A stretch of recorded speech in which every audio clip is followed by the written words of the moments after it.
11 Sports welcomes you to the following presentation of the Simulation Football League.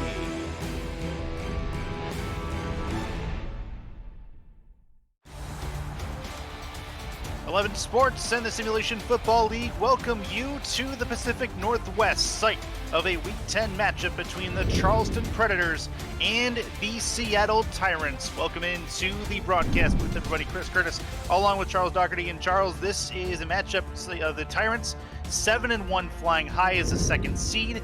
The Predators need a little bit of help to get into the playoff picture. Yeah, definitely. They're both coming off wins from last week. And as you said, Seattle is at number 2 in the playoff seeding so far.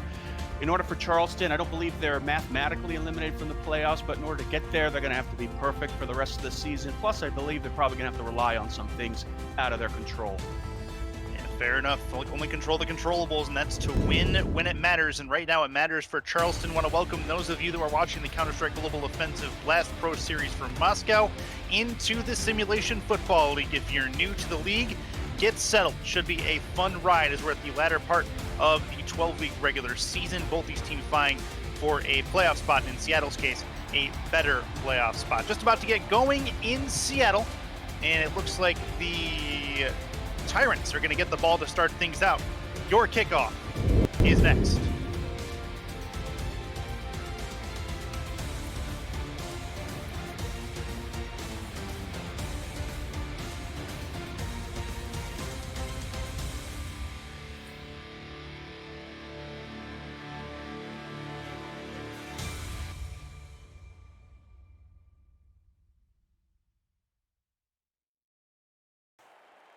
Just about ready to go here. Seattle again going to get the football first, so we'll see that high-powered offense on the field here in very short order.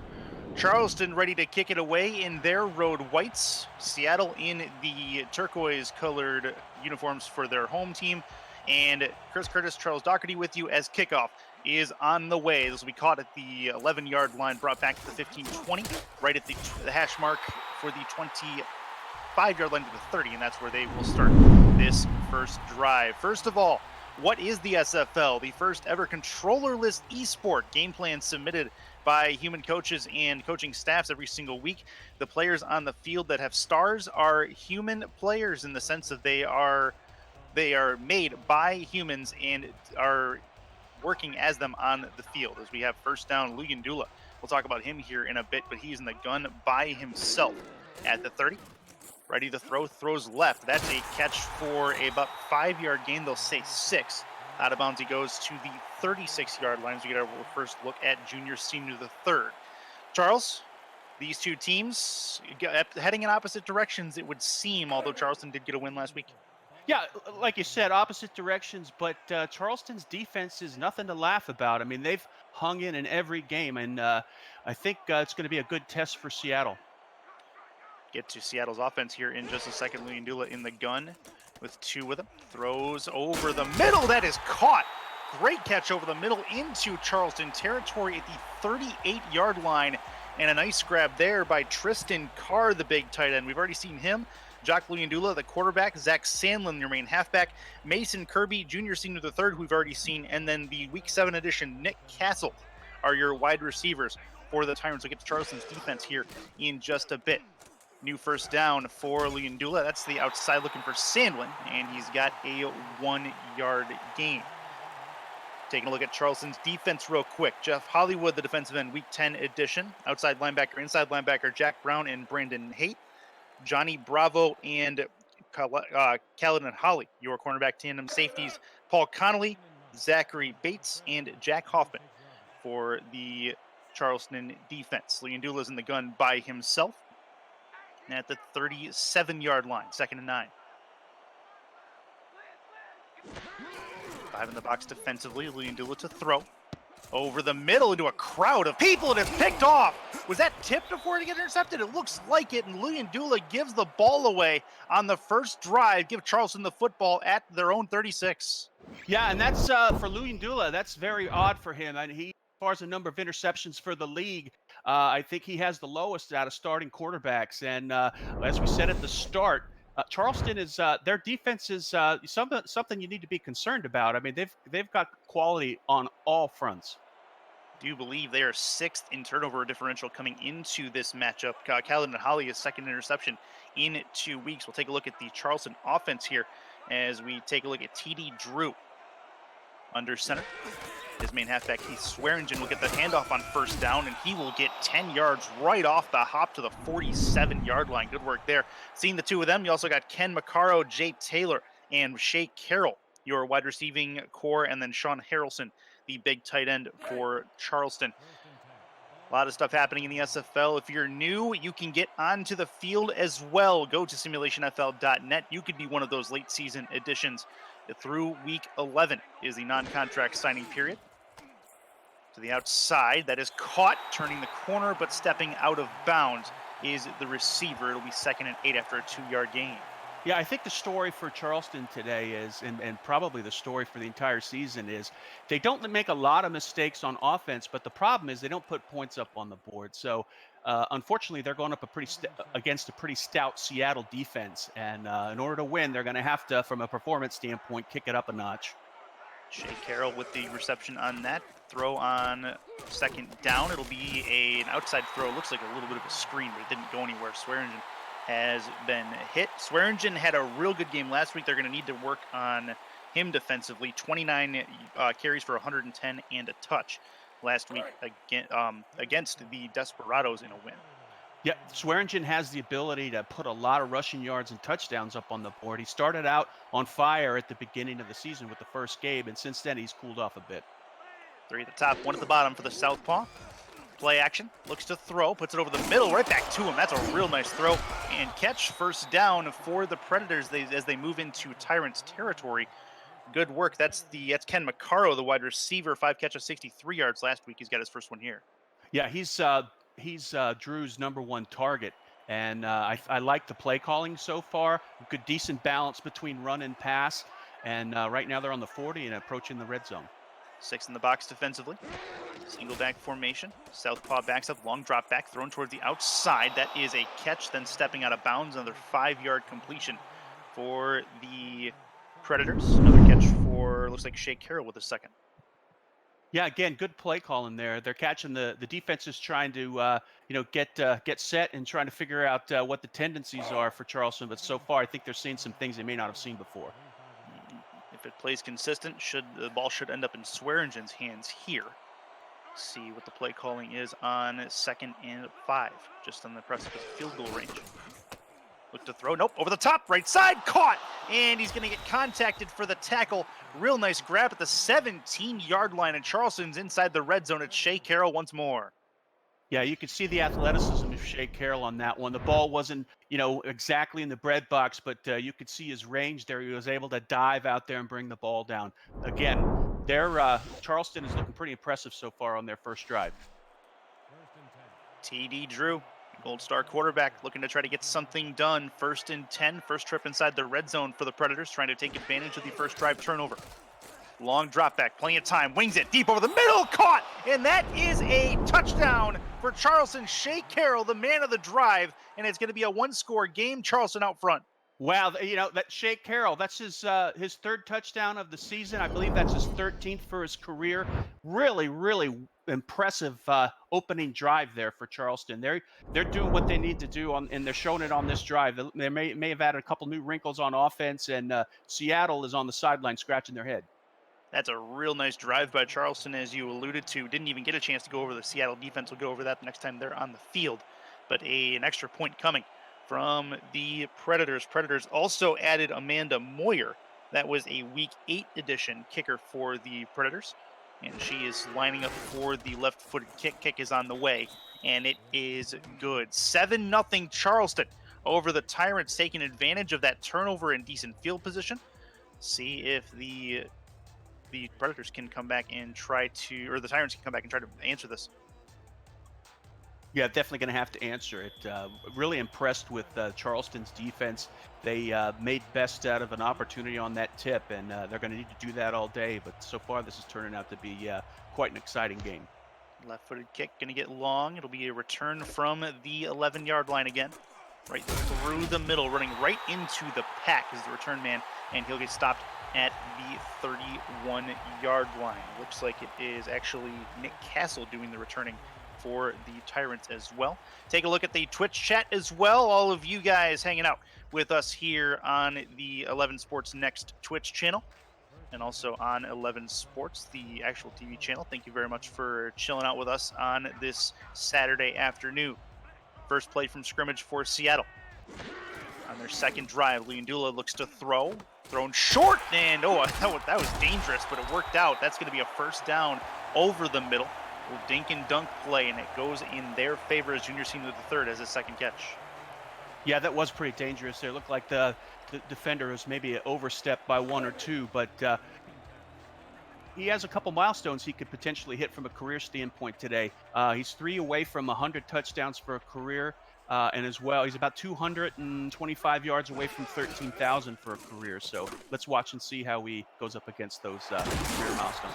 He's one of our spotlight players of the day as that throws to the outside towards the sideline. That'll get it down to the 42-yard line as our first contact from the backup wide receiver. There's a flag on the play. Looks like an offside on the defense. So that's going to move them even further forward, but it looks like they're going to decline. Yeah, good pass there to 85. He looked like he was wide open. That's Vakadu, I believe. Yeah, and good play calling so far for Leandula and the rest of the Seattle Tyrants offense.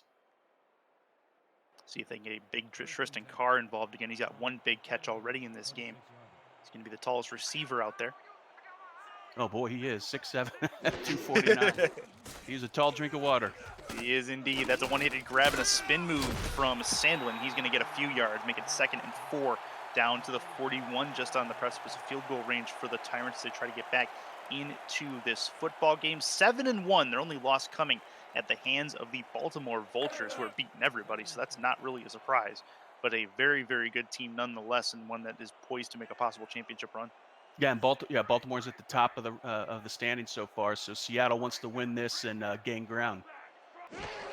Under center, Leandula looks to throw, has Sandlin on the outside. He'll have a chance to turn the corner here. He's going to truck through one, get the first down, and that is what Sandlin can do. He's going to run people over, and he's not going to think twice about it, as that's a 1st and 10 at the 32.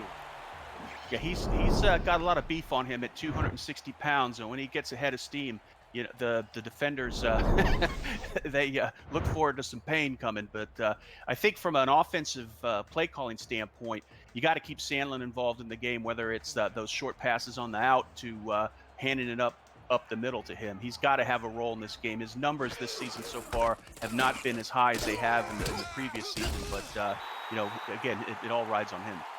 Sandlin with a rare rush between the tackles, and he'll have a yard to show for it. 2nd and 9. 31-yard lines where we're at, just north of the 5-minute mark in this first quarter. Rushing yard leaders, you can see him there.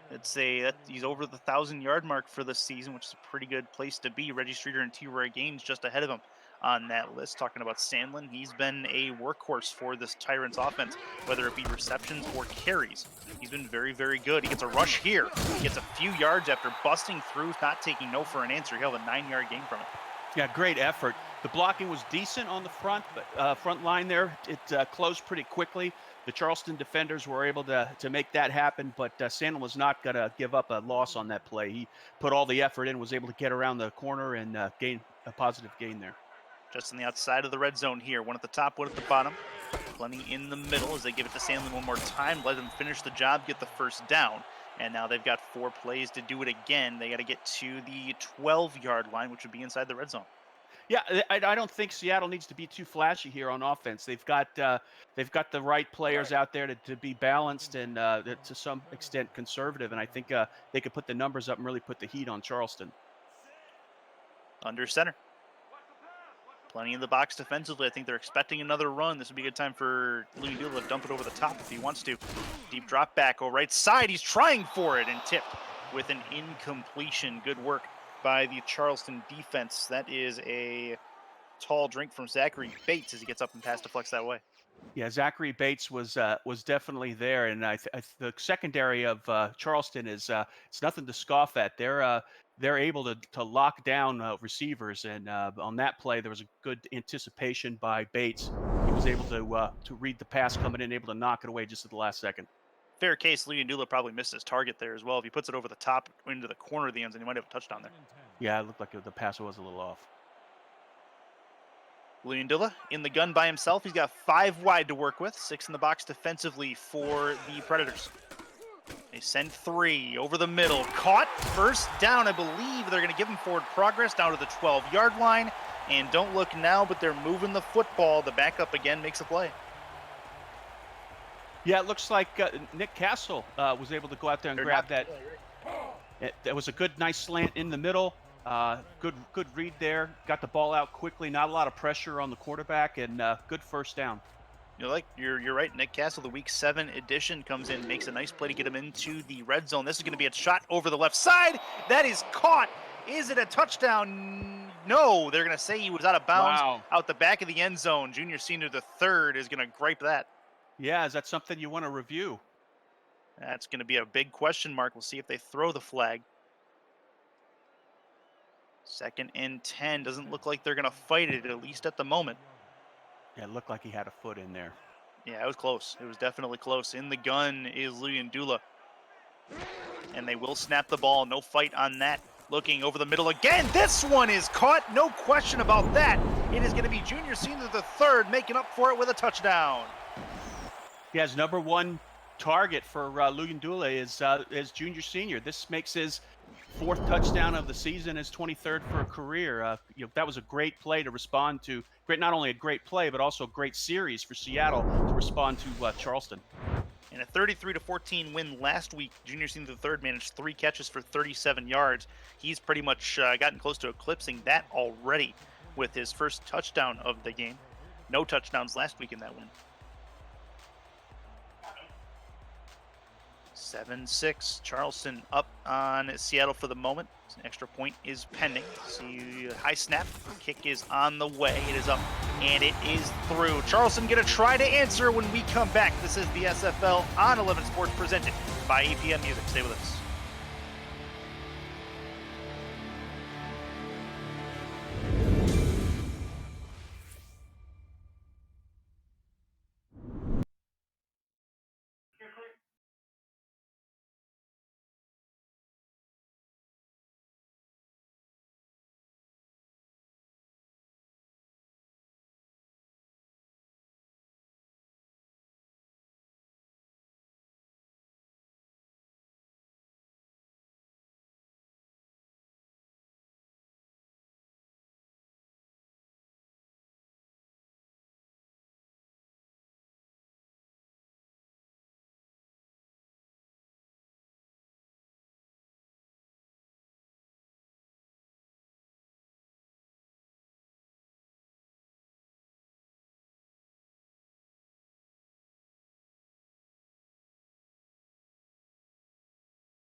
And back in Seattle. Seattle 7-7 with Charleston as they come back to tie the score up.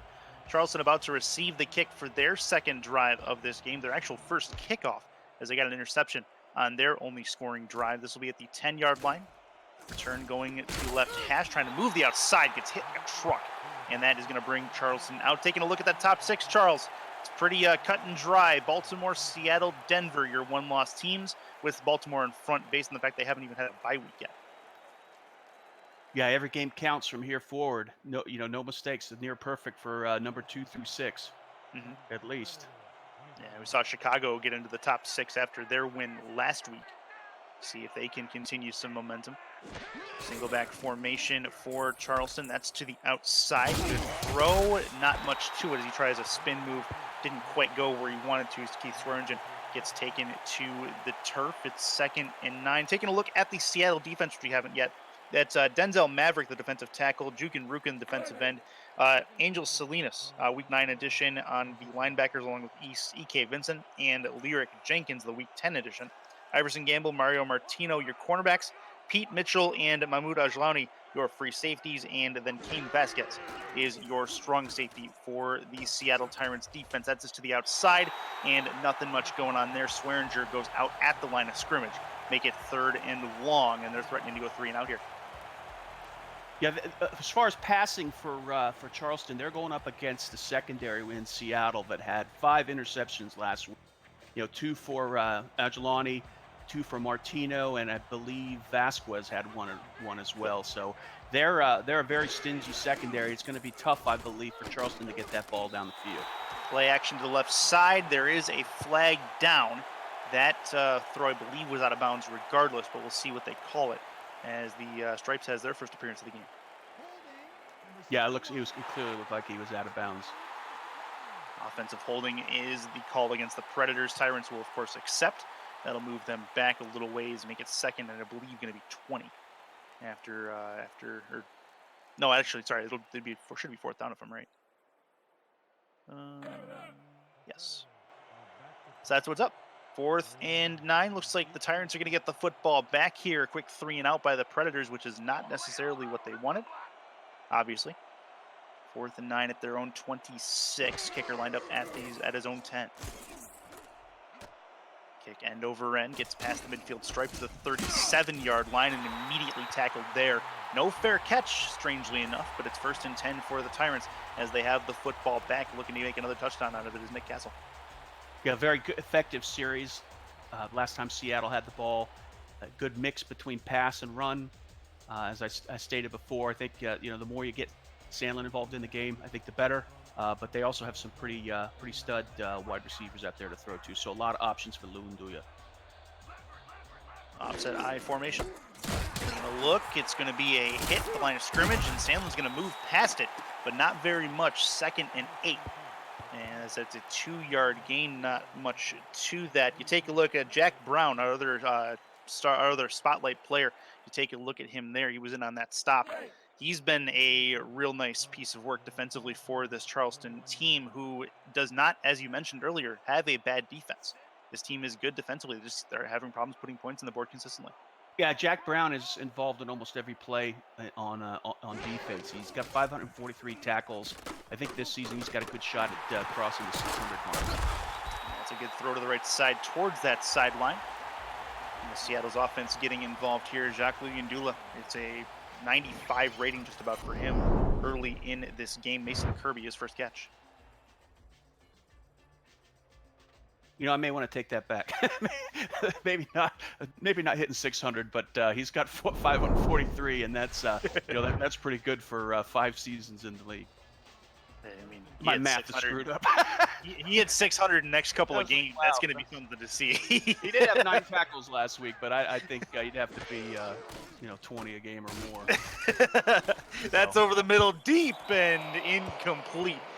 Well overthrew his target. That it was Mason Kirby, but at the same time, he put it in a place where only Kirby could get it. Yeah, on the last series, there was that other throw, that deep throw in the corner. Looked like that was a little overthrow as well. Maybe, I don't know if it's the timing with Luyendula, but it also could be that Charleston secondary there causing some problems for the deep pass. Under center, 4 on the defensive line for Charleston. May send all 4. See how many stay in coverage on this 2nd and 10 play. Get Sandlin involved. Handoff right side. He's going to go for a couple of yards, make it 3rd and 7. So 3rd and still fairly long. They got to get it to the 37 for a first down. 35 for a first down. See if they can do that. They'll be just on the outside of their field goal range as well. But Luyendula is not settling for that. He's in the gun by himself. 3 at the bottom, 1 at the top. Looks to throw. Plenty of time over the middle. Caught, and that's a first down for the Tyrants. Another one that moves them down to the 32-yard line, and the Tyrants are moving the ball. Yeah, definitely moving the ball. It looks like they've got the Charleston defense a little bit on their heels. Nice catch there. I believe that was another catch by Castle. 2nd game. Fair enough. First quarter ends. We got 3 more to go. 7-7 in Seattle. Stay with us.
Simulation Football League broadcast on 11 Sports is brought to you in part by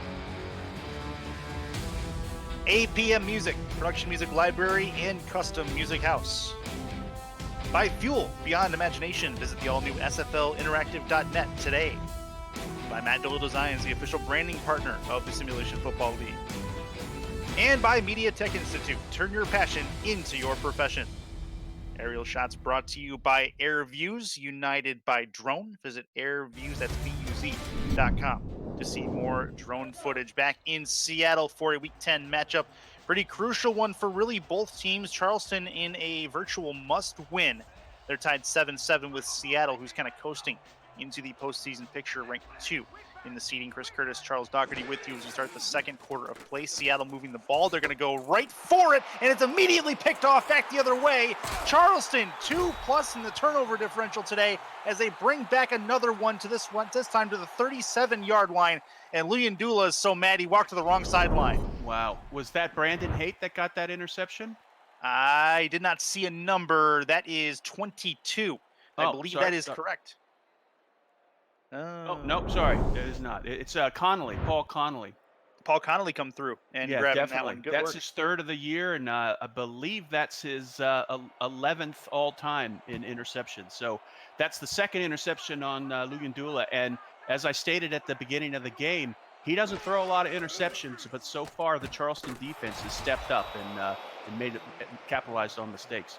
Leaping grab is going to complete that pass, as it's going to be another one this time for Shea Carroll. I believe that's his 6th catch already today as TD Drew finds him for a short gain. 2nd and 4, they come out. Last time they had an interception, they came out and scored. See if they can do that and take the lead back. Single back formation, it is Swearingen as the deep back. 6 in the box defensively. On 2nd down to throw.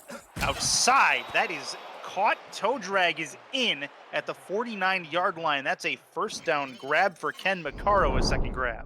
Yeah, that was a pretty play there on the sidelines. That you could tell they practiced that a lot. I mean, not a lot of room for error there. Got the ball in right when he needed to. Good positioning, good athleticism, and to move the chains. 1st and 10 for the Predators. At the midfield stripe, just about. Got to get it to the 40 or the 39 for a first. That's to the outside. And a good stiff arm is going to push him forward. Not quite to the first down marker. 2nd and 2 with the 43-yard line. That's going to be a big test for the Charleston offensive line. They've got on Seattle Denzel Maverick and Jukin Rukin up there that could get in that backfield and cause some havoc, and it's going to be a big test to see if they can keep them on the other side of the line. Something we haven't seen yet on either side is pressure on the QB. We'll see if that changes with the Seattle front line here.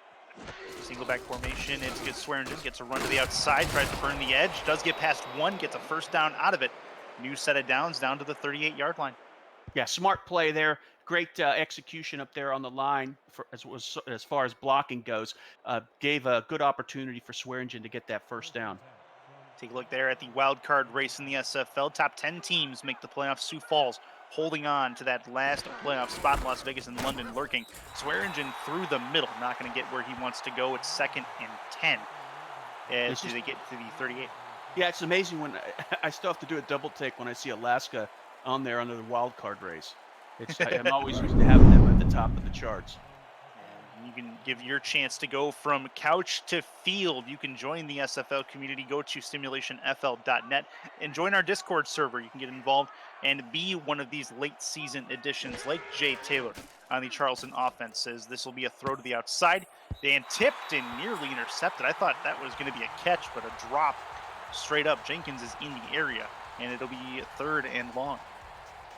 Yeah, that Swearingen should have had that. It was right in his hands, and he juggled it and dropped it. Maybe heard some footsteps on the defensive side. 3rd and long. See if Drew can do something here. Single back formation. Swearingen back there. 6 in the box defense. We'll see how many drop back into coverage. Probably most of them. They do send 3 to the outside. Swearingen trying to use his blockers. He ends up going in front of his blockers. That's not going to get it done. 4th and 6. Decision time here would be a 51-yard attempt from here for a field goal. And we'll see what they want to go. Yeah, big stop by Kane Vasquez, bringing down Swearingen. on that open field tackle. And like as you said, he did overrun his blocks, but even if he allowed the play to set up, there were two other defenders on the other side of Vasquez just waiting for him. They are not going to attempt a field goal here. They are going to kick it. It's going to be a kick. Looks like it's going to go to the right side. Going to try to pin down the Tyrants deep in their own territory. It's going to bounce at the 7, to the 4, to the 3, and it's going to go out of bounds at the 3-yard line. Tyrants take over on offense when we come back to Seattle. The SFL on 11 Sports presented by APM Music. Stay with us.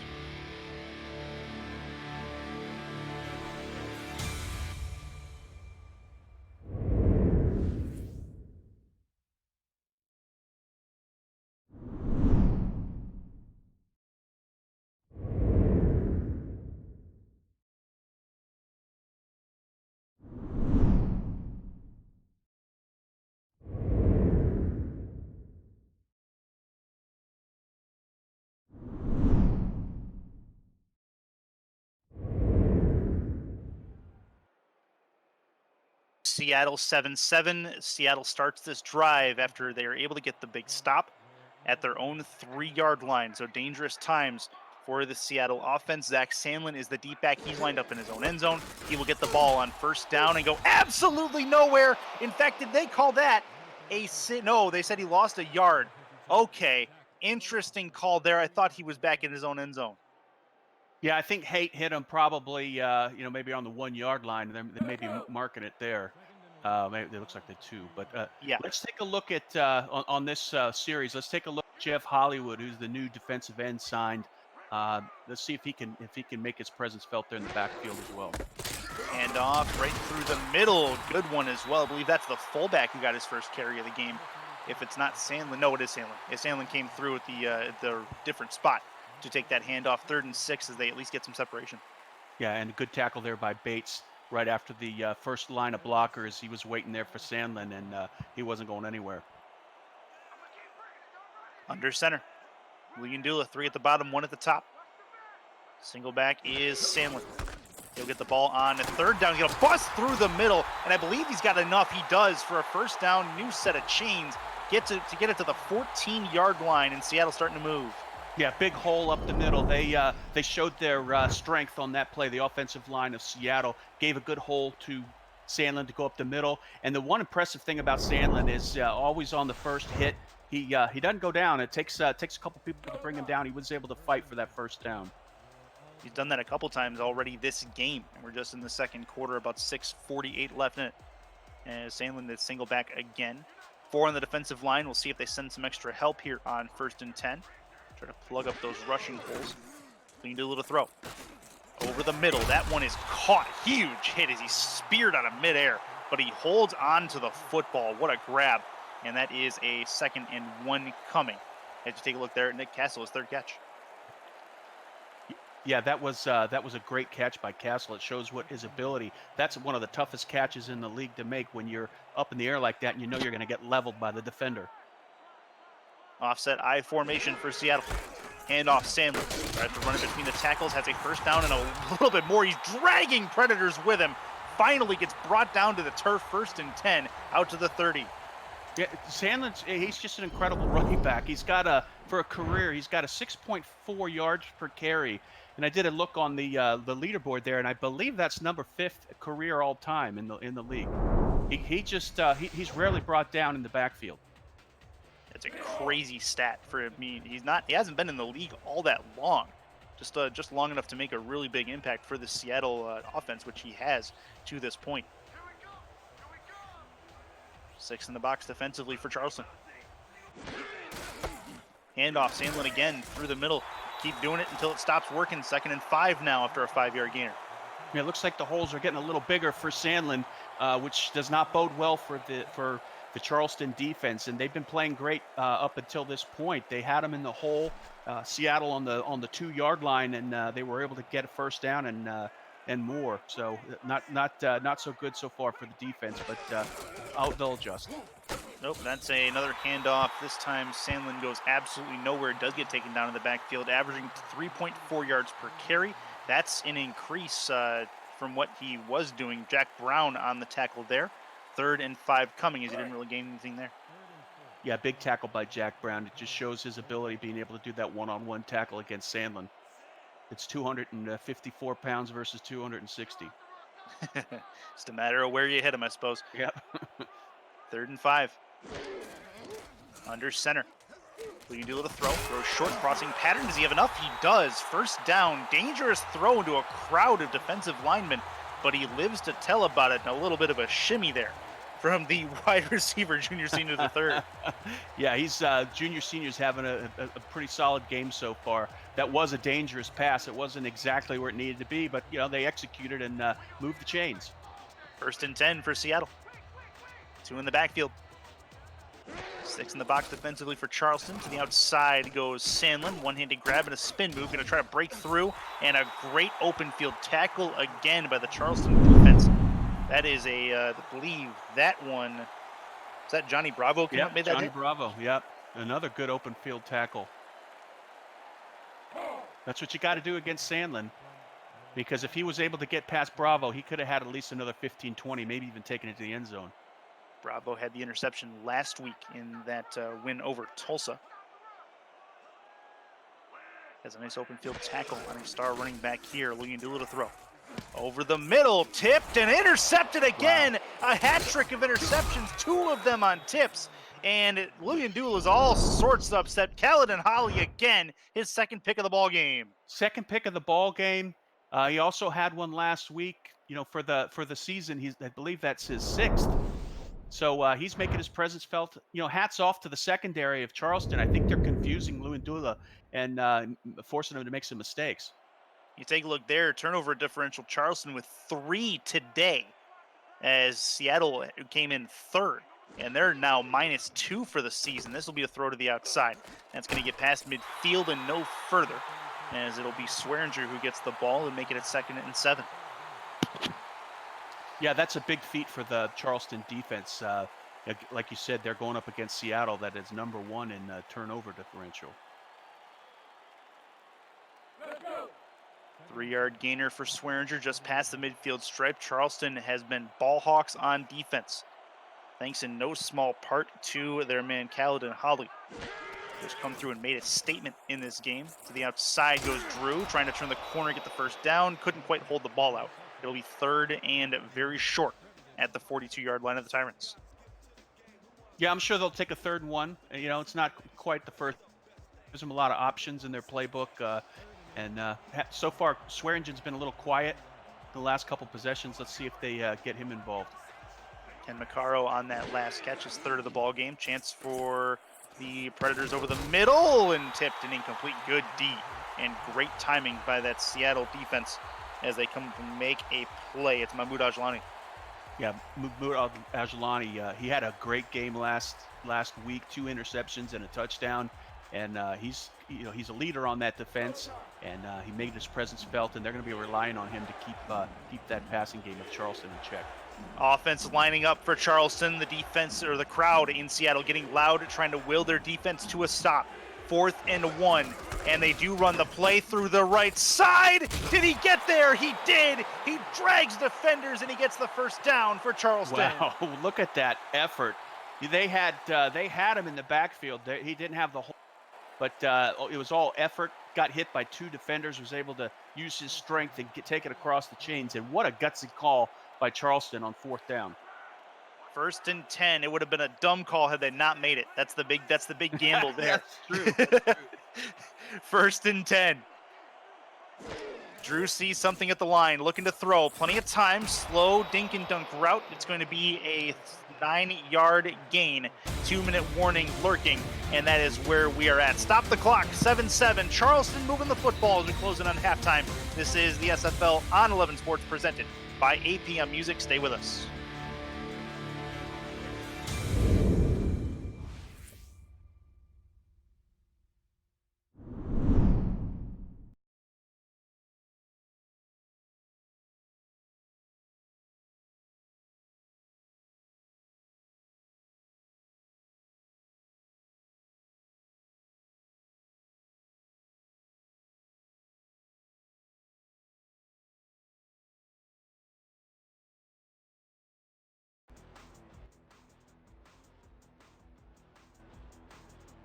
is done. 120 seconds left till these teams head to the locker room in what is an even game so far, 7-7.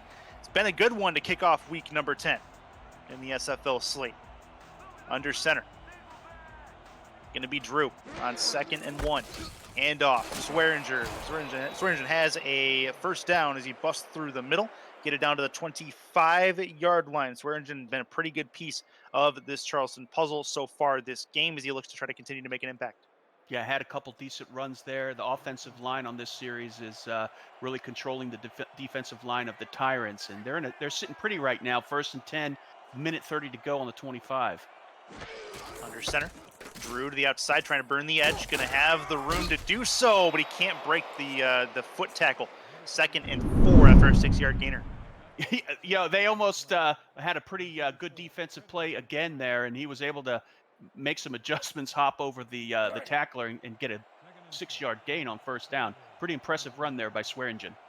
Take a look. This week's signings: Jeff Hollywood and Lyric Jenkins on the list, both of which on each other or on the opposite teams. But either way, really good work to bring those guys in, and you can be a part of it as well, as that run to the left doesn't do much. 3rd and 3. Go ahead to the SFL website, simulationfl.net, and join the Discord server. You can get onto the field as early as possibly next week, as the last week for non-contract signings. 1st and 10 as they're inside the red zone here, down to the 12. Charleston moving the ball. They've got a shot here. I think they take a couple chances at the end zone. Left side. Oh, that was nearly picked, and he would have ran for miles. Real nice work from Maverick to jump that route. Nearly brought it in. Yeah, Maverick had a step in front of Shea. The ball hit his fingers, but that big boy's not used to touching the ball like that very often, so I'm not sure he knew what to do with it. Very, very close. Shea Carroll, the intended target on this. Drew, number 7, is under center. He's got nobody in the backfield with him. It's going to be a throwing situation. Seattle probably only going to send 3. They send 4. And over the middle, not much to that. Make it 3rd and long, still at the 12. Yeah, I'm not sure if TD Drew just wanted to get rid of that ball, maybe stop the clock, because he saw the heat coming in, and I'm not sure what that was placed in a very odd position. Seattle's crowd again trying to get loud. They need a 3rd down stop, try to limit Charleston to 3 points. Single back is Swearingen. 3 at the top half of your screen. Play action, looks to throw, end zone, got it! That's a touchdown! Charleston with points. What a play through the middle, and they shock the entire Seattle defense. Sean Harrelson, the tight end. Great play to Sean Harrelson. That ball came out of there like a rocket, just over the fingertips of the defender. Great play by Drew. Decent blocking up front by the offensive line, and a solid drive there for the Predators. They've got all the momentum going into the first half. No kidding. Halftime looming, and that is a big touchdown to get with 30 seconds to go. Great 2-minute drill run by the Charleston offense. Extra point is going to be on the way very shortly to make it a 14-7 ball game, pending any unmitigated disasters here. Snap good, hold good, kick is up and on the way, and it is through. 14-7. Seattle about to get the ball back again in a much worse spot. They're giving up the momentum to this Charleston team right now, and it's something they got to try to reverse. And a good return here, maybe get a quick 3 points would probably do that. Yeah, not a lot of time to do that, but like you said, it's got to be quick. But so far, Charleston's had on both sides of the ball has had a near perfect day. Kick up and on the way. It'll get down inside of the 10-yard line to the 7. Caught there, return left, trying to break a tackle out to the 27-yard line. Not much to that.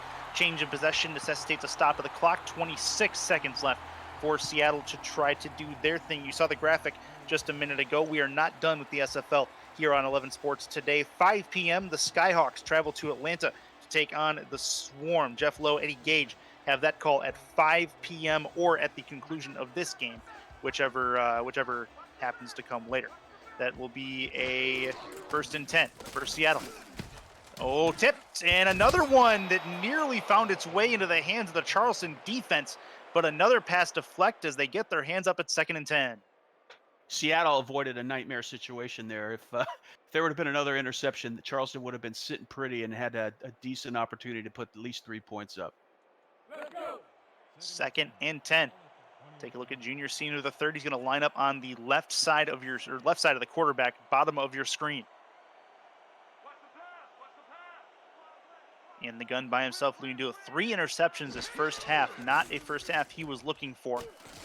And that's a ball over the middle. Still has the confidence to dime those in there. 1st and 10 as a nice throw comes through. 12 seconds left.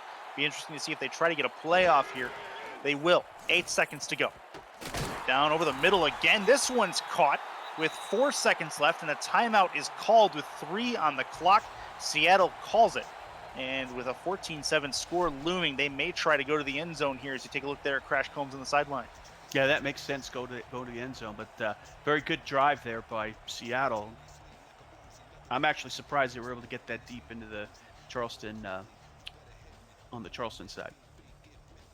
Just past midfield at the moment. Got to get it down. If they can get a quick play, and it has to be quick, that route has to get down to probably about the 35-yard line, I'd say, at least for them to try a field goal. And yeah, they don't have a lot of time at all. No, not at all. They're going to try Hail Mary instead. Yeah. Looks to throw, waiting for people to get down there. Jacks it up, throws deep, right side. Traffic down there, and it's out the back of the end zone for an incompletion. And that is going to complete the first half festivities here in Seattle. 14-7, Charleston on top by a 1-score margin. As we go into the locker room, Charles, I go to you. Give me your thoughts of this first half and what do you expect to see in the second? Well, we've got an offense that up to now hasn't put a lot of points on the board, that had 14 on the board in the first half. So hats off to the Charleston offense. On the defensive side, we stated that the Charleston Predators had a pretty solid defense, but now they're playing like all pros across the board against a very good Seattle offense. I mean, Seattle does not make mistakes. Yeah, you know, they've had probably more turnovers this game. I'd like to go back and look at their previous games. I'm not sure they've had this many turnovers in their previous game. 0 sacks today so far. No pressure really on either quarterback to this point. Shea Carroll, leading receiver for the Charleston Predators at this point. He has a touchdown to his credit as well, as you see it right there. It is no field goals as well, just extra points so far on the board in a 1-score game. Nick Castle, the newcomer, on kick return. He has a couple of catches, also 61 yards on returns. Good stuff from him. As looks like junior to senior, the third, 36 yards, just about eclipsed his total from 1 week ago already. In Sandlin, along with Swearingen, not much going on the rushing side of the ball, as both players getting in on the receiving time. Tackling leaders 7-6, Jack Brown and Lyric Jenkins, your tackling leaders for both sides to this point. Going into the second half, it's going to be Charleston who gets the football with the lead. And how important is it for them to be able to get some points on the board in this first drive of the second half to really put Seattle on their back foot? They have to keep the momentum going. They've got their head on their foot on the head of the snake, and they can't let up, because if they give opportunity to Seattle, Seattle's a playoff team. Seattle doesn't make a lot of mistakes. I'm sure they're making the right adjustments at halftime on the Seattle side. They're probably going to see some new wrinkles on the field, and they need to play perfect in order to keep Seattle in check. Halftime can definitely change the rhythm of a football game. We'll see if it does that here as we get underway for the third quarter. 14-7 Charleston. Chris Curtis, Charles Doherty. If you guys are just joining us, you missed a whale of a game so far. Pun absolutely intended, as we come in to this week 10 of SFL action out to the 11-yard line. Kick return started at the 11-yard line, getting down to the 27, and that is where Charleston will start this drive. First drive of the second half coming up for them. Personally, I want to see Swearingen get a little more involved in this offense from a rushing standpoint, maybe get some creative looks into those gaps. Yeah, you got to get him involved, and it's definitely been a killer whale of a game. You are akin to me. I like that. Thank you very much. Under center. 5 wide on first down for Drew.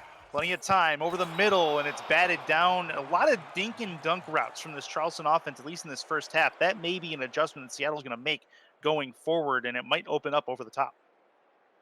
Yeah, they're going to have to. I think they're going to, like you said, they're going to have to get Swearingen more involved in the game, be it the swing pass or also on the running game. But from a passing standpoint, they're going to have to look for Maccaro, Taylor, Carroll, and Harrelson on the sidelines more, because they're going to start closing that center field up.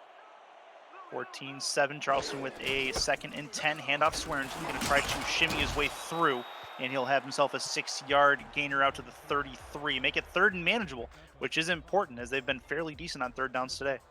Yeah, that's a big play. Put them on 3rd and 4, very manageable, gives them a lot of options. And, so far, they've been doing what they need to do. Let's see if they can capitalize on this 3rd and 4. The 33-yard line, Swearingen's deep back. It'll be 6 in the box defensively for the Tyrants. Looks to throw. The southpaw to the outside. That's caught out of bounds. Not enough for the 1st down. A little bit of field awareness issues on part of Shea Carroll. And it's going to be a punt likely for the 1st drive of the 2nd half. Yeah, for the whole season, the Predators have not been a very solid 3rd down team. They're at 37%, which is down near the bottom of the league. Punt upcoming on 4th and 1 at the 36. Kick is gone. Seattle going to get the football off of this punt out to the 26. Punt return looming, and they'll get it out to the 30-yard line. Taking a look at this Seattle offense, Nick Castle has the ball there. He, I think, with 3 catches so far, he can be a pretty key component to Luyendula turning it around. 3 interceptions, which is very uncharacteristic of Luyendula, and 2 of them were on tip, so you can't blame him totally. But ultimately, some unfortunate bounces on the part of the Seattle offense. Yeah, but they normally don't put the asterisks next to the interceptions on the stat board. So. It's very fair. Luyendula to throw on 1st down. Crossing pattern over the middle. That's going to be a quick 7-yard gain. And a little bit of a friendly spot there, I would see, as Mason Kirby his 2nd catch. That was a friendly spot.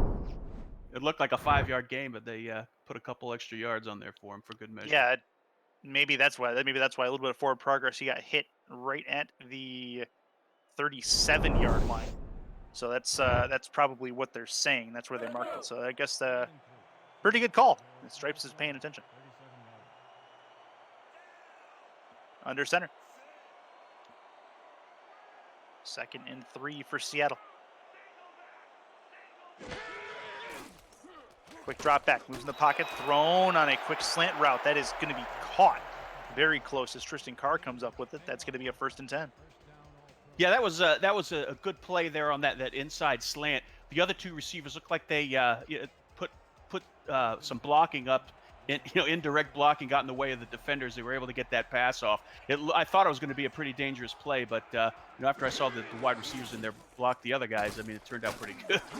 Luyendula to the outside on this play. 1st and 10 turned into 2nd and 3 on another grab. This time by Senior the 3rd, his 1st catch of the 2nd half. And all it takes is one play here for Seattle to change the momentum and take control back of this game. Junior Senior the 3rd, one of our spotlight players of this game. You can see where he ranks this season. Under center. Luyendula sending 4 over the middle. That is dropped. Probably should have been held on to, and I think they're going to tell you the same exact thing. Nothing much going on there, and it'll be a 3rd and 3. Yeah, they need to catch those. I mean, they need to take control back of this game, and drops like that don't do anything to help that matter. 3rd and 2.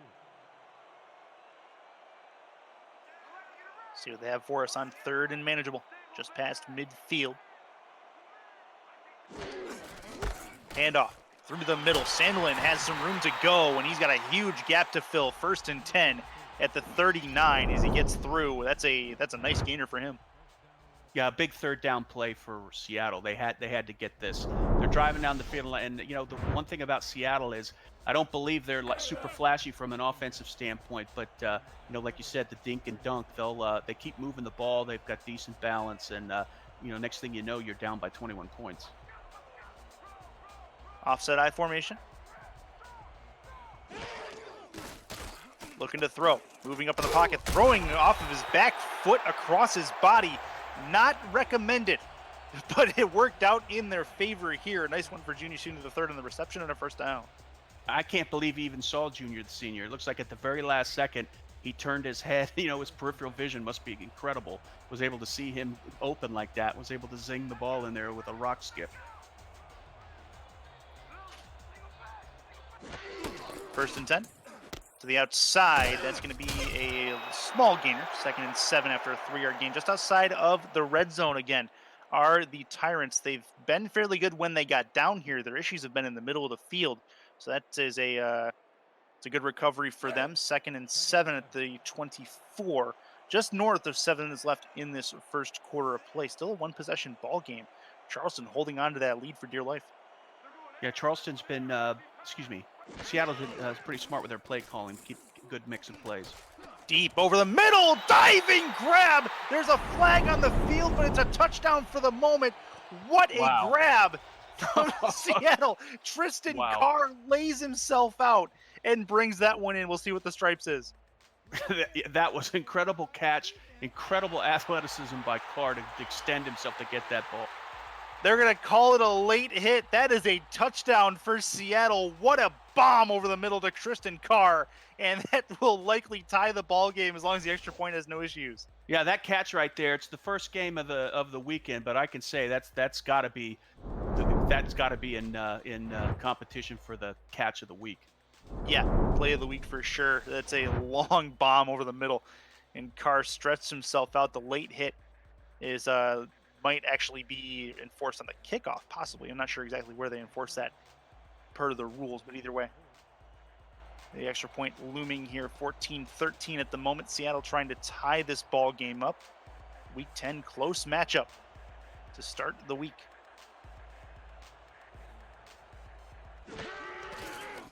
Hold is good, kick is up and on the way, and it is through. Charleston gonna try to answer that. Good luck. They'll be back with the ball right after this. This is the SFL on 11 Sports presented by APM Music. Stay with us.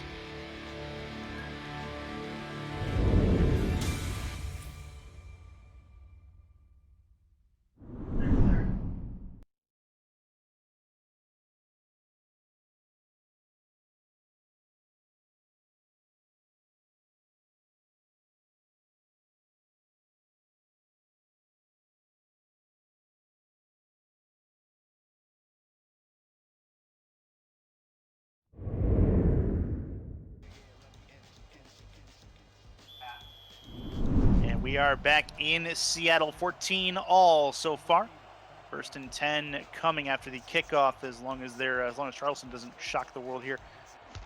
Kick is on the way. They'll get back the football starting at the 11-yard line. Return through the middle, moving right, try to spin move at the 25, gets hit at the 27, and that is where he will go down. So bring out the Charleston offense as Jay Taylor is returning kicks for the offense. He will be out on the field for this drive with TD Drew and company. 1st and 10 from the 27. Charleston, they're not in a bad spot. In a mathematical must-win game, they're only tied with the second best team in the league, which is a pretty good spot to be in, and they have the ball looking to take the lead back. And it's a sack. First one of the game for the defensive line of either team, and it comes on 1st and 10, turn it into 2nd and 13 here. Yeah, right now it looks like the momentum of this game is going Seattle's way. I mean, this is a big series for Charleston. Jukin Rukin was able to get in there and get his 6.5 sack of the season, and he took control of the line there. This is a big test for Charleston. Solo tally there on the sack for Rukin. Drew to throw, has Swearingen on the outside, tries to break a tackle. Now he's got another Tyrant coming at him, and that's going to be a gain of 4, make it 3rd and 9. Got to get it out to the 38 for a first down. Which is not going to play nice if they can't get something going on this 3rd down play. They do not want a 3 and out after they just surrendered a touchdown on defense. Yeah, you definitely don't want to do that. You don't want to put the Seattle's hot right now on offense. You don't want them on the field at all. That's going to be a throw right side and trying to turn the corner. He's not going to do it. 4th and 3. A little bit of field awareness issues on the part of Shea Carroll again. It's the 2nd time, and you see the coach grabbing his face mask and talking in his ear. Yeah, they definitely got to get better on that 3rd down conversion, and it looks like on the last series, similar.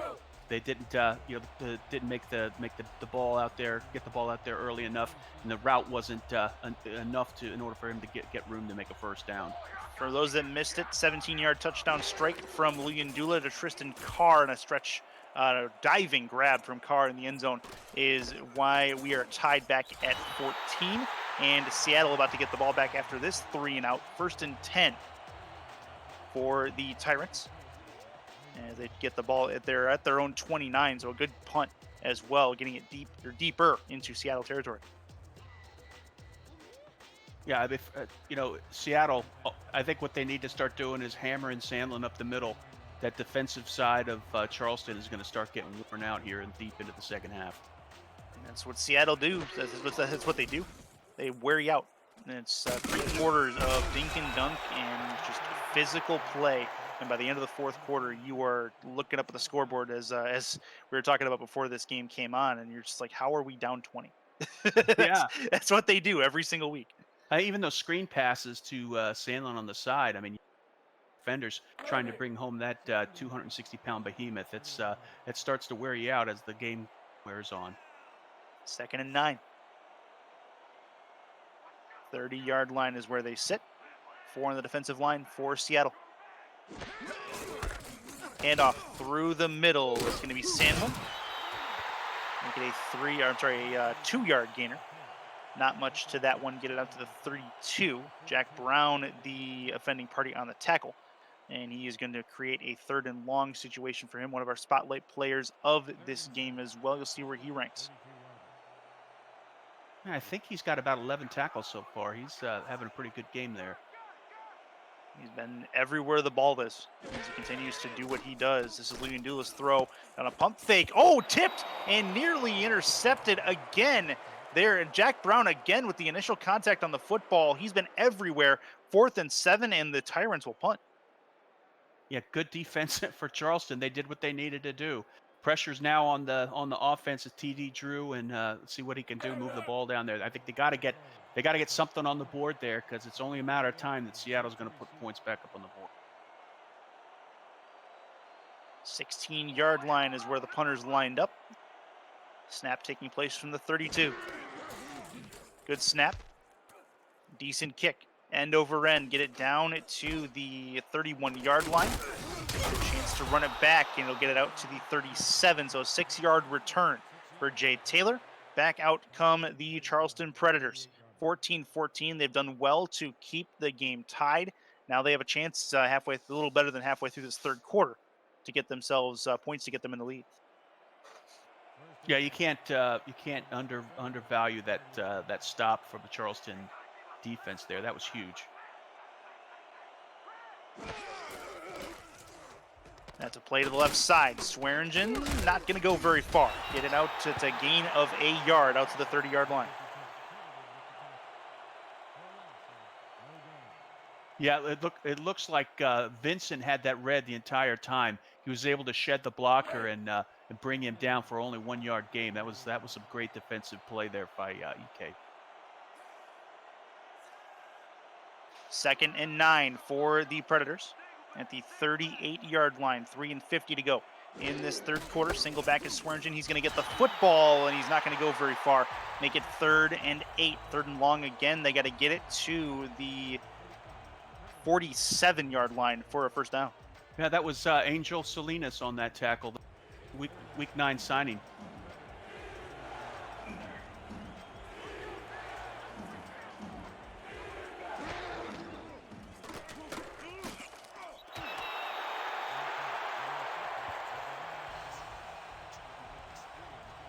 Wow.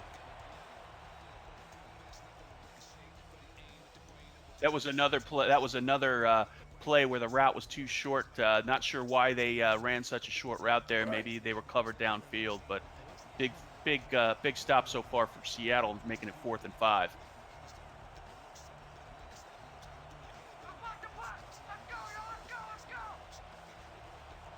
Looks like Seattle's going to be punting it to Charleston.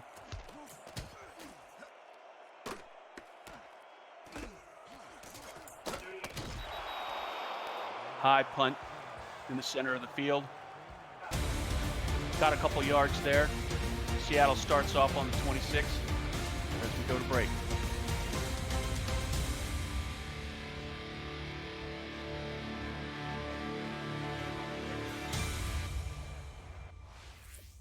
Gentlemen, I just realized I was muted. I apologize.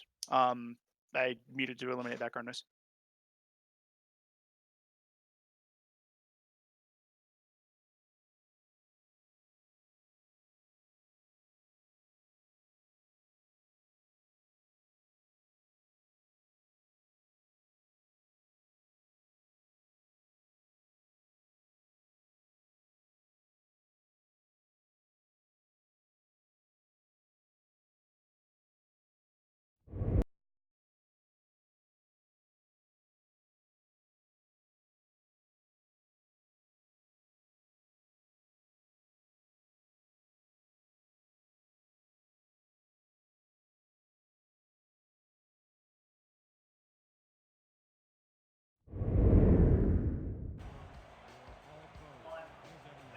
And back in Seattle in the Pacific Northwest, the Tyrants setting up for a 1st and 10 after the punt.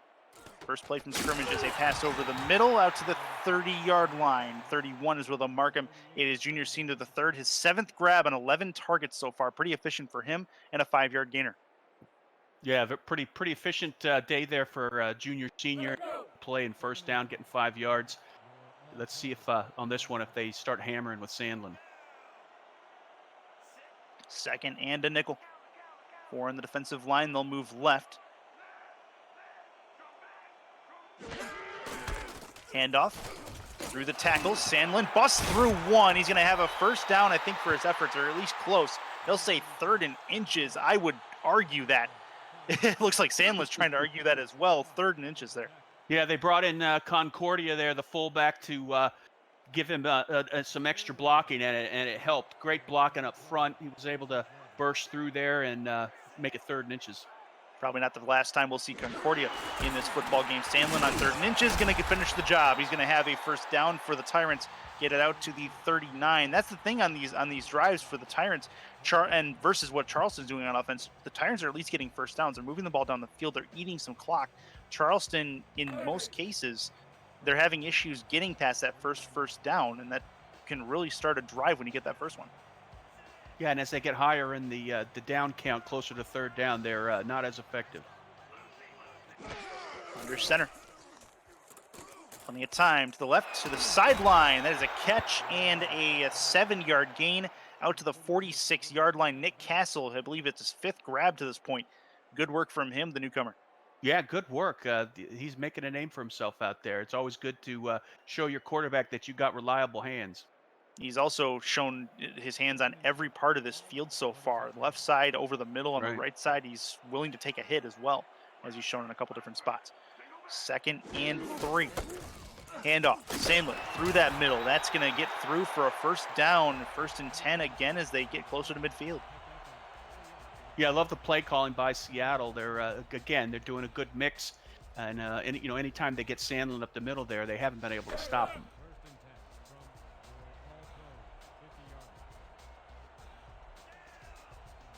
Under center. 2 in the backfield for Luyendula. Looks to throw. Oh, he's going to get taken down. Charleston answers the sack from previous for Seattle with one of their own. Nice hit as well. That is a big play to get at the right time. Yeah, that was Sam Lance. It was it looked like he was double teamed up there. He got through the tackle and the guard. Pure strength, got through there into Luyendula. Blow up the play. Great play. 2nd and 13.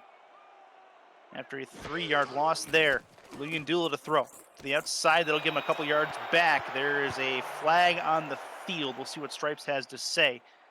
Senior the third had the catch.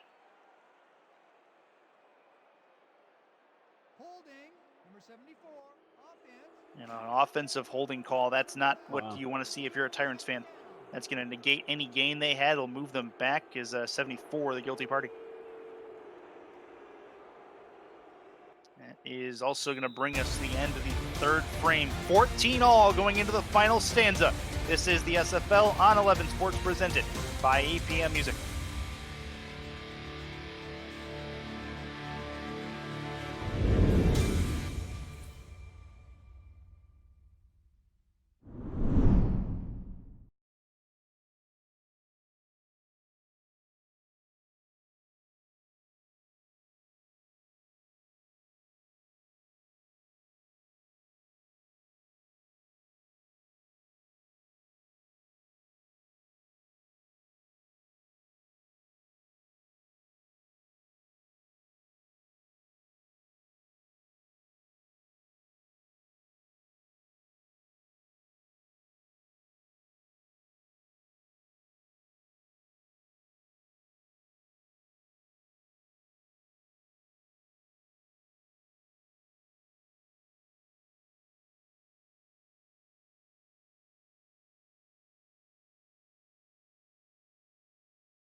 Tonight's Simulation Football League broadcast on 11 Sports is brought to you in part by Nation's Best Football, helping NFL, college, high school, and youth players to help #secure the bag. By ScoreStream, official live scoring app of the SFL. By Sector 6, custom esports jerseys and apparel and the exclusive SFL shop provider. And by Spygo, dedicated to the craft of audio. Aerial shots brought to you by AirViews. You can visit AirViews, that's VUZ.com, for more drone footage. United by Drone. Back for the fourth quarter in the Pacific Northwest. Chris Curtis, Charles Doherty with you in a tie ball game that by all rights, and if you were looking at it beforehand, it probably shouldn't be a tie ball game, but it is what it is. Luyendula's got to bring the rabbit out of the hat here, and he's going to get taken down. And a big hit at the line of scrimmage, actually behind it. I thought he lost the ball to a fumble there. That's Jeff Hollywood. That was good pressure. We talked about him making himself known, and he did what he needed to do on that play. Put some pressure on the quarterback. Almost got a sack there. And comes off the edge and makes an impact is what he needs to do, and he does it there. 5 wide for Luyendula on what is a 3rd and 23 now. Looks to throw, moves in the pocket. He's going to evade a sack one time deep going left, and it's going to get picked off again. Luyendula's 4th interception of this ball game. Wow. Gets it down to the 36-yard line. It's Jack Hoffman. Jack Hoffman, another rookie out there. That's his. I believe that could be his first interception of the season.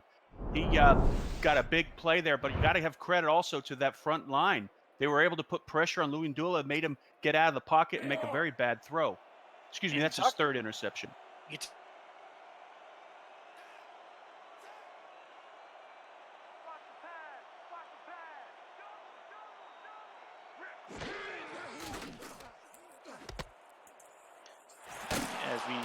is going to be a throw to the left side, 2nd and 6. As that is a catch. But you take a look at the Who You Got section of our Discord server, and you can join our Discord by hitting the Discord link at simulationfl.net. 100 to 15 was the vote of who people thought had this game. Seattle, of course, took that vote based on the record, based on a lot of indicators. Charleston not going away here, Charles, and it's kind of fun to watch. Yeah, very fun to watch. Great defense, and that was close. Wow, Ken that Vaccaro. was close. That was close. Vasquez in the area as well. The defense gave the ball to their offense on a silver platter. You know, it is 3rd and 6 on the 32, a big play here, but they put the offense in great position with that turnover. Got to get down to the 26-yard line for a first down, and they have great field position to work with. Got to keep it going, though. Got to keep it going. It'll be a 49-yard attempt from here if they're forced to attempt a field goal, which is not necessarily what they want to do. Handoff through the middle. Interesting play call. It does not work, but it does get them into better field goal range. Get it down to the 29-yard line and make it a 46-yard attempt from right here, and that's what they'll try. Yeah, let's see what Amanda Moyer can do. The newcomer, the left-footed kicker from the middle hash. One of the biggest kicks of this game and the only field goal attempted thus far. Snap is good, hold good, kick up, and on the way, it is through right down the middle from 46, and Amanda Moyer, has given the Charleston Predators the 3-point lead. Yeah, can you imagine as a rookie going out there putting that position to make that type of kick? She's got ice in her veins. What a great kick. Right down the middle and had leg to probably make a 53-yarder from there. Definitely. Great kick. Give them the 3-point advantage and get Seattle back out on the field. Now looking up at the scoreboard, finding themselves behind. And Luyendula, 4 interceptions so far in this game, uncharacteristic of what he's done so far. Game playing near perfect for the Predators to this point against him.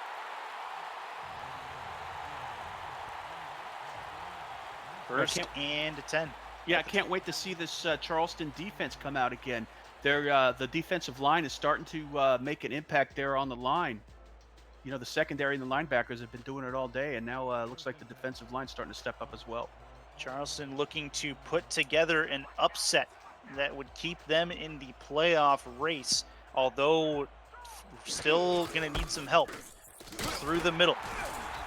That's going to be Sandlin for 2 yards out to the 31-yard line. Reminder, we are not done. 5 p.m. It is going to be the Skyhawks in swarm doing battle. That is Jeff Lowe and Eddie Gage's assignment. They're out in the deep south of Atlanta, Georgia, ready to bring that to you at the conclusion of this game. And then more to come tomorrow on a pretty hectic weekend in the SFL. William sees something. He's going to call something at the line. 2 in the backfield for him. He got 6 in the box defensively on 2nd down. Handoff, Sandlin through the middle. He's going to bust through and get a couple, make it 3rd and 4. Another big 3rd and 4 for Charleston. They've been stopping Sandlin so far. I haven't seen any really big runs from him. And limiting his impact. That's been good. One of the defensive line, Sandlin through the right side, trying to get through the tackles. Does he have enough? He does. Big first down for Seattle there as they get it moving, as they'll have to get closer to midfield now into Seattle territory to make the first down happen again. Yeah, big run there by Sandlin. I mean, it's not, he's not dishing out 20 yards, but he's doing it when he needs to. He's getting across the, they're challenging the spot, I guess. Yep, that's exactly what they're doing. They're going to see and make sure he got that first down. See where this ends up. It's going to be Sandlin there. See where his knee goes. That might actually be a good challenge. Taking a look at that call there. Yep. That is close. We'll see what they have to say about it. It has to be conclusive, remember. That looks pretty conclusive. After review, the call on the field is overturned. The Predators. So they do change it. Charleston not charged a timeout. Wow, They'll change the spot play. of the football. That's a big challenge and one that could create a massive 3rd down situation. I didn't see it when it first, good Right. eyes on the coach. I mean, I didn't see it when it was shown. Yeah, and it'll create a 4th and inches situation. I thought it was 3rd down. I was mistaken. Either way, this is a massive play and a punt coming from Seattle. Give Charleston back the football. Wow. With 8 minutes left in this football game, they have the lead. This is a return that is going to be sent back to the 28-yard line. That is where TD Drew and company will start this next one out. It's trying to win 2 straight is Charleston, and you can go from couch to field. Remember, you can join the simulation football community by getting over to our webpage, simulationfl.net. Join the Discord server and join the many channels of interaction to get yourself involved. You could be the Week 11 edition for any of the teams that you see this weekend. So get on that. You see a lot of additions this week. Jeff Hollywood, we talked about earlier. This is going to be a run to the left. Not going to be much to it for Swearingen, 2nd and 12. Yeah, the defense of Seattle, they saw that coming and shut it down right behind the line. Jukin is a very large man. He takes up a lot of screen when shot on. He absolutely does. 2nd and 12 at the 27-yard line.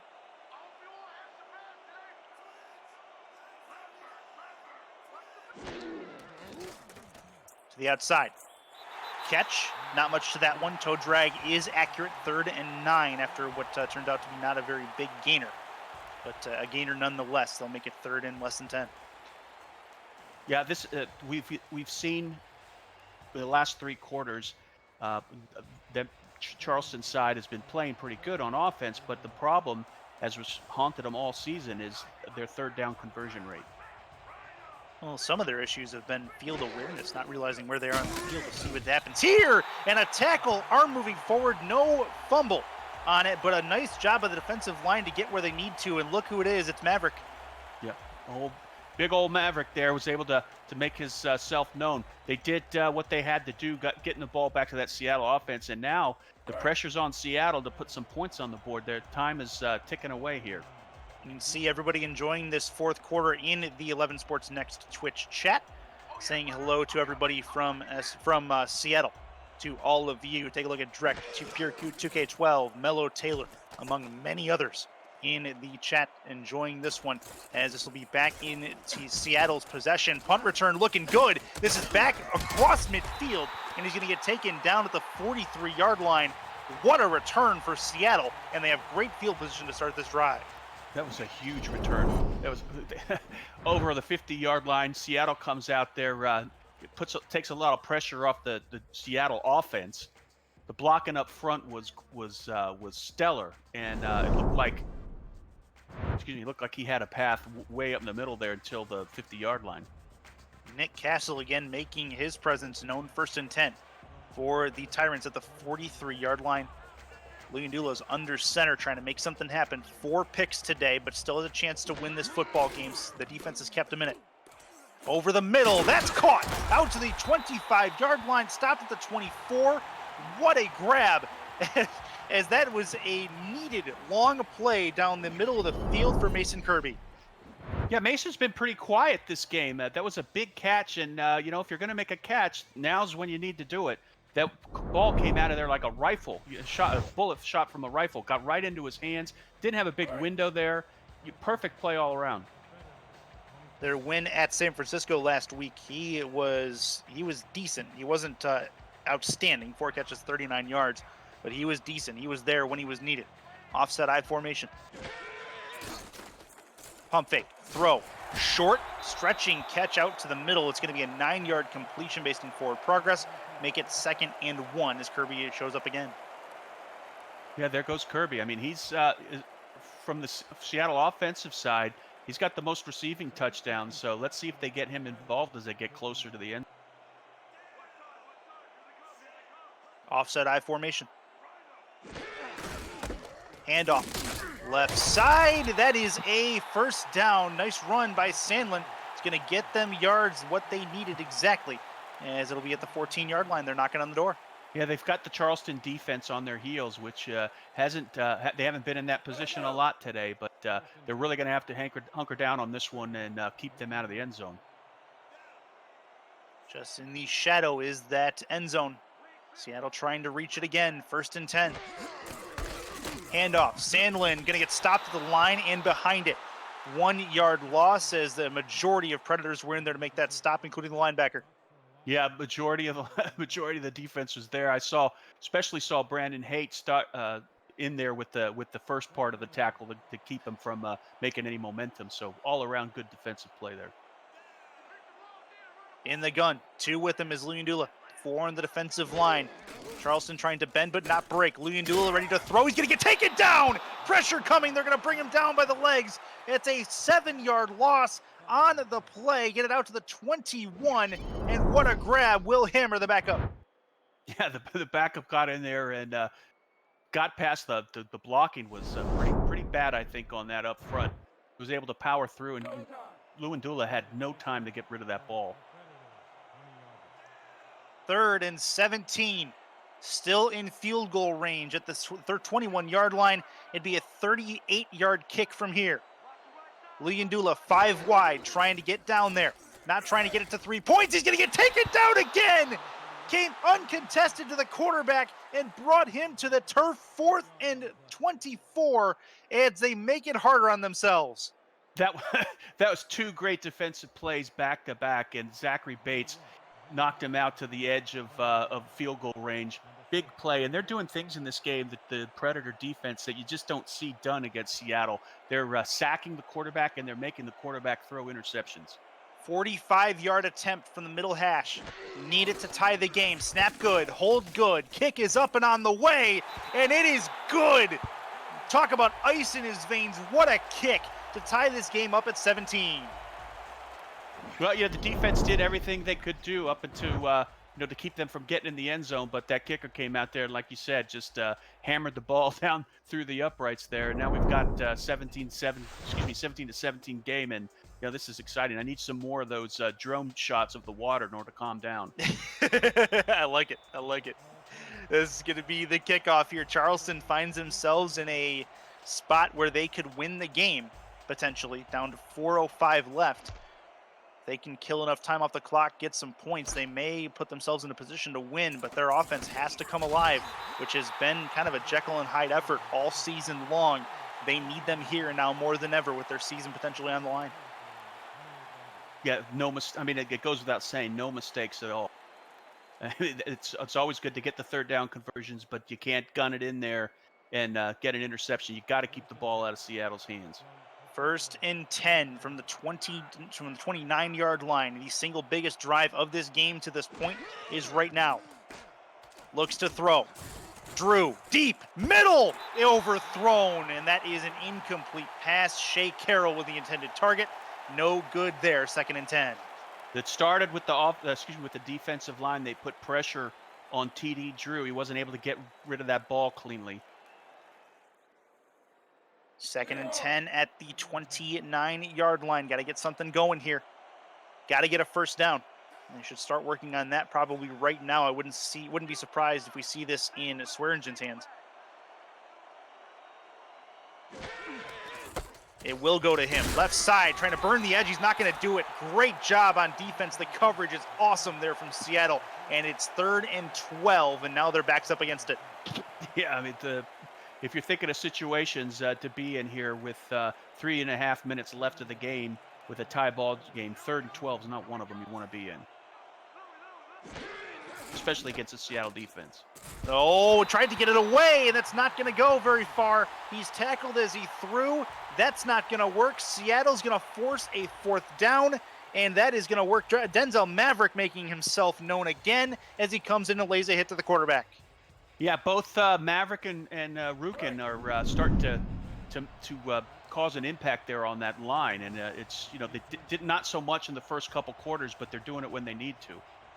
They're standing by in Atlanta. Jeff Lowe and Eddie Gage for that Skyhawks and Swarm matchup that will happen at the conclusion of this contest.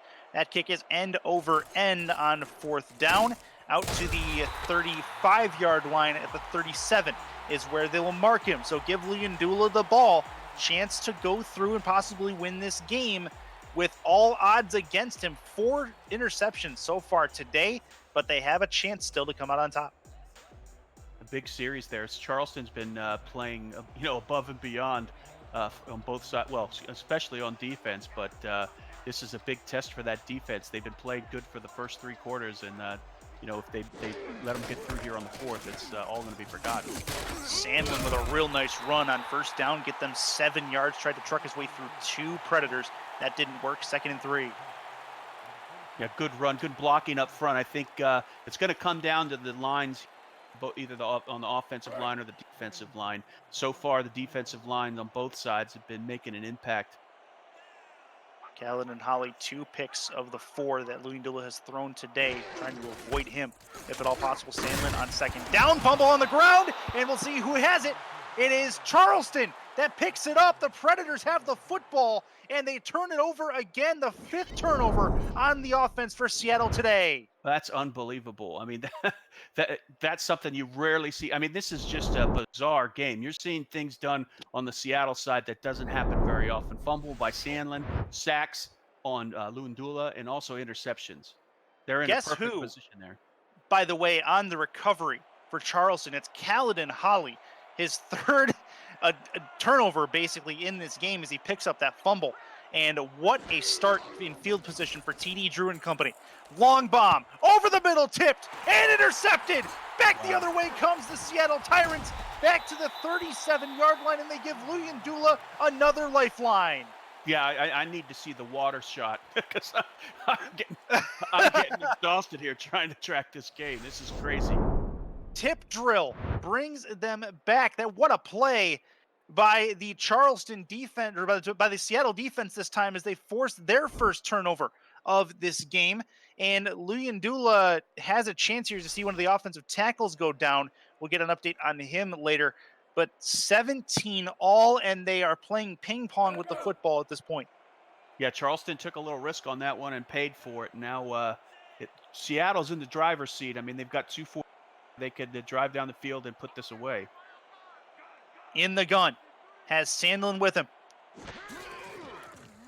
Looks to throw. Plenty of time. Right side crossing pattern. That's caught at the 44-yard line as well. The market, it's a 2nd and 3 as they move the ball thanks to Tristan Carr. Yeah, good. I think that was a good pass on 1st down. It's always great when you get the tight end involved, and especially on 1st down. I think it helps balance out the game and also keep the defense trying to figure out where the ball's going next. Handoff, Sandlin. He's going to have some room to go. Has a first down at the midfield stripe to the 49 of Charleston as he recovers nicely from that fumble. Yeah, he's just a beast. I mean, the good blocking up front. I mean, I just, 2-minute warning. Tie ball game, but Seattle has the ball. They're moving downfield. This is the Simulation Football League on 11 Sports presented by APM Music. Stay right there.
Seattle and Charleston coming in and making a whale of a game, pun absolutely intended. 17-17, 1st and 10 for the Tyrants from the 49-yard line of Charleston. Luyendula's under center. He's going to hand the ball off to Sandlin on first down, trying to get the edge, has some room to go, breaks a tackle, and gets 8 yards for his troubles down to the 41, and they're just on the outside of field goal range, Charles. Yeah, that run was just silly. I mean, I thought he was going to get brought down in the backfield probably for the first time of the day, but he was able to be patient and let his blocks get settled in and burst into that next level and get a good run there. 2nd and 2. Minute 38 to go. Got to chew some clock, get them in range for a field goal. Sandlin going to try to run again, going to try to get the first down. He's going to fail to do so. Moves absolutely nowhere. It's a huge 3rd down upcoming for the Seattle Tyrants on offense. Yeah, this is a huge first down. If they were able to stop them, if the Predators are able to stop Seattle, it's going to be a heck of a long field goal for Seattle. I formation on 3rd and 2. Looks to throw outside. Did he bring it in? He did. That's a catch, and what a catch it was by Senior. It's his 1st and 10 out to the 38-yard line. Yeah, that might be reviewed. I think he got 1 foot in, but just barely. That was a great athleticism by Senior. Ball wasn't where it needed to be. He turned around and reeled it in with 1 hand. All challenges need to be initiated by the booth to this point. We'll see if they do. It does not look like it. Wow. Minute 4 left in this football game. Luyendula is in a 5-wide set in the gun. Steps up, throws, and it's tipped and nearly intercepted for the 5th time today as Haight was out there looking to try to bring that one in. Yeah, that's an interesting play call there. I mean, they've got the tank in the backfield in Sandlin, and I just keep him out the field. On the field, because it makes the defense focus on him every time he's back there. Under center is Luyendula.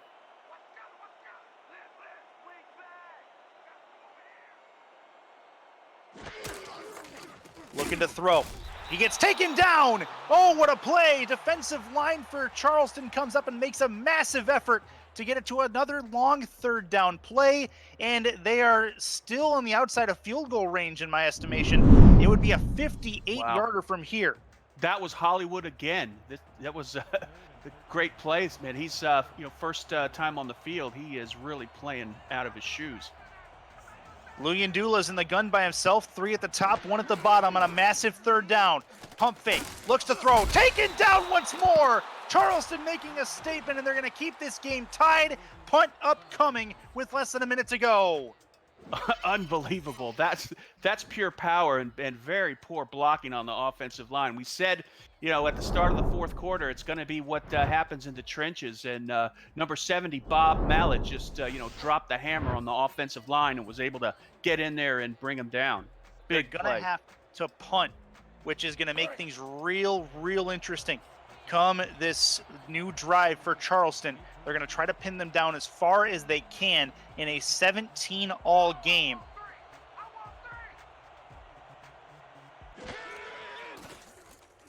Punt coming, nearly blocked. Wow. That was very close. That's going to get down to the 9-yard line, bounce to the 2, to the 1, and it will creep into the end zone, and it will start the Predators off at the 20-yard line.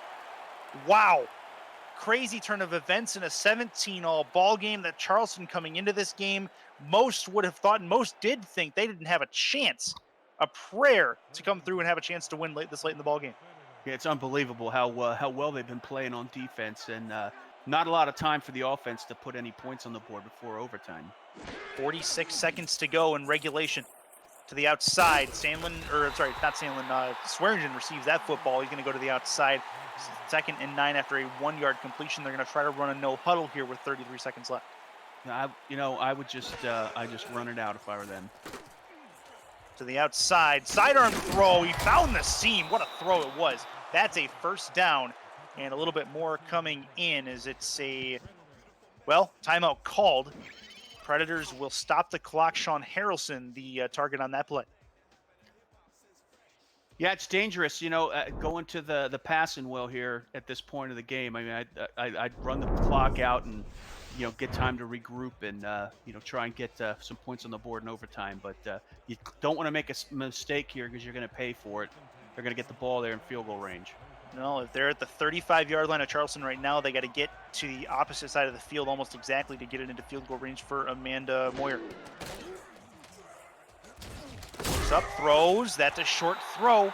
They're going to try for the no huddle. They have one timeout left. If they decide to use it, probably going to be after this play. They can't get it to the outside. Looks to throw. Short. Caught. Oh, dropped. And at least they have 9 seconds to think about what they want to do. So, yeah, my point was if they turn the ball over, that Seattle have the ball there near field goal range, and they almost got the ball on that play. Take a look at the top 6 in the SFL standings. Wow. Top 10 make the playoffs. Seattle sitting at 7-1 right now. They're in danger of going 7-2 if they can't figure it out. But they were their previous loss was to the Baltimore Vultures, which is really no surprise as they have a loss, but also 8 wins in their column with no bye week as of yet. This is going to be a throw over the middle. That's caught, and they're going to try, I think, and call a timeout. They will. 3 seconds left on the clock. They have some room here. I would not imagine they're going to try a field goal. I think they're going to have to go for it here with OT looming. Yeah, maybe they proved me wrong. I mean, I've been wrong before, but, they've got 3 seconds to get it in the end zone. We'll see what they decide to do. 17-all. Seattle fans in the crowd and everywhere across the SFL landscape, holding with bated breath. They will try to bomb it out to the end zone. Charleston with a heck of an effort, no matter which way you slice it today. Gonna wait for people to get downfield. He's gonna get taken down instead, and we have free football on the way. 17-all. Unreal. Yeah, that was a big play. Great defensive play by Dylan Skinner. All right. So 2 timeouts for each team. Coin toss is on your screen. And the Predators will receive the football. So Charleston gets the football in Simulation Football League. First score wins. There is no answer chance. A field goal can end it. Chris Curtis, Charles Doherty, you got Cameron Irvine hitting buttons behind us, making it look all pretty and making us look a lot smarter than we are. 1st and 10 upcoming after the kick. Charleston first with the football. Huge play coming, or huge drive coming, obviously, for the Charleston playoff picture, as this is going to be returned and stopped at the 28-yard line. 28-yard line is where they're at. Bring out TD Drew. He's had a fairly decent game. Not a lot of glaring mistakes. He has a lot of dink and dunk throws. What he on over the top.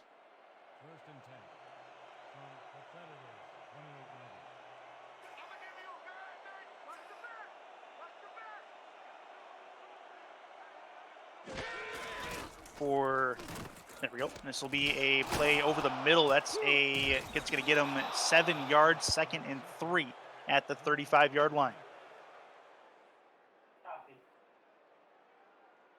That was a decent play in the middle to Baccaro. Give some cushion there for a 2nd and 3. Open up the playbook there. I think Swearingen. I've always said the running back needs to be involved, but I think it's crucial here in overtime that you can't forget you've got a really good running back in the backfield. Under center. Handoff. Swearingen going to try to bust through, and he's going to be short of the first down marker. A 1-yard gain. It's 3rd and 2 at the 36. Got to get to the 38 for a first down. Wow, that was an interesting spot. I don't know if did his knees get that's the 3rd and 2. Looks pretty long to me. Yeah, it looks like an odd spot for sure, but it is what it is. Yep. All booth challenges at Gotta this execute. point. Looks to throw. Plenty of time. The line's finally going to get to him, and that's a mistake on TD Drew. He's got to get rid of that football or do something with it. He had plenty of room on the right side if he wants to try to run that. Yeah, you got to give credit to Seattle secondary and the linebackers. They had good coverage downfield, and Rukin eventually, you can't hold him off the quarterback too long, and quarterback had all the time. That's because I think the folks down the field were all covered. 4th and 6. As Seattle's going to get the football back and try to make quick work of this overtime period if they can. Punt is a decent one. It's going to go to the right side. Fair catch called for at the 31-yard line, and that's where it will be grabbed. 32 is where they'll mark it. Bring out Luyendula, who again has a chance to win it, even with the cavalcade of issues that Charleston has exposed on the Seattle offense. This should be a fun drive for Seattle. If they can get themselves a first down, they have a chance to go. Yeah, for a team that's made that many mistakes on offense, I think you got to be pretty happy that you're still in the ball game here. Mm-hmm. You can credit that defense 100% with that. Luyendula pump fake, throwing over the middle. That is caught. You saw one of the defenders jump at that, try to knock it out of the air. That's not going to work. Their first down of the drive gets them into Charleston territory. Yeah, big play to Tristan Carr. He's started off on the line, blocking, slid past his defender, and was wide open there. Great pass. Not quite into Charleston territory at the 49-yard line near the midfield stripe. 1st and 10. Got to get it down to roughly about the 32 to 34 range for a long field goal attempt if they need to. Sandlin in the backfield. We need to do a little throw. Plenty of time over the middle. That's caught. What a seam he caught there, and they're in field goal range at the 31-yard line.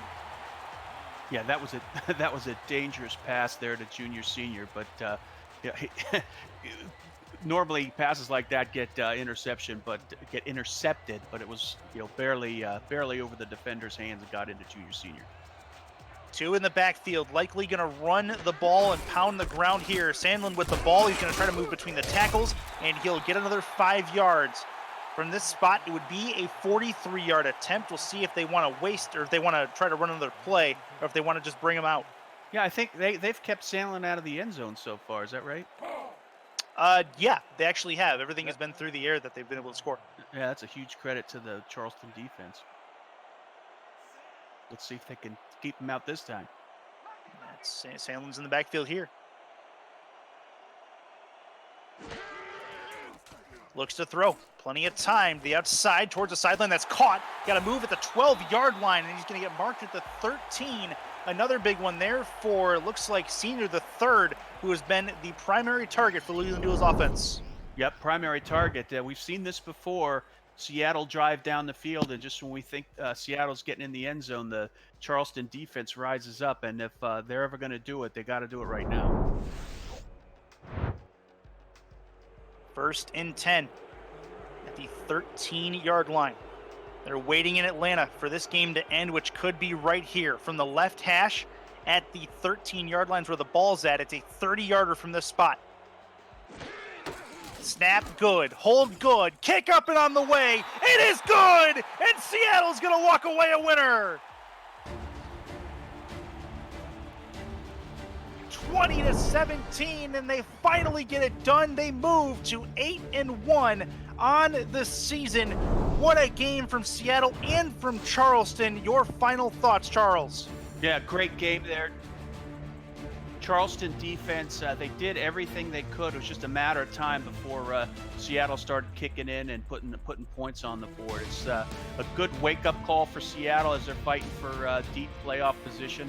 I think if it's going to happen, a game like this, I think now's the time to do it. They're going to learn from it and move on. In Charleston, they can't be too hard on themselves. They did everything they could do to win this game. It's just they're just going up against a better team.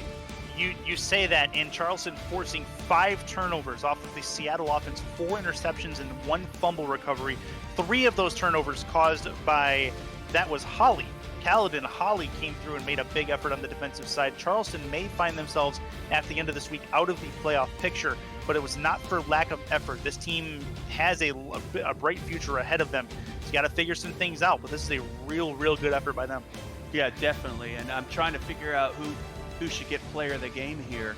I mean, I think you should. You can't forget that the defensive line for Seattle. I mean, they rose up when they needed to and caused havoc on TD Drew.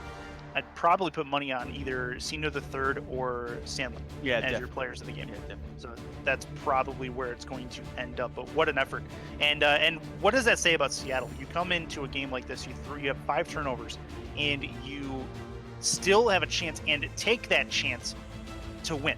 That says something about this team's makeup. It says something about this team poised to make a deep playoff run in this season 13. Yeah, when any unit's not performing, you got to look to the other.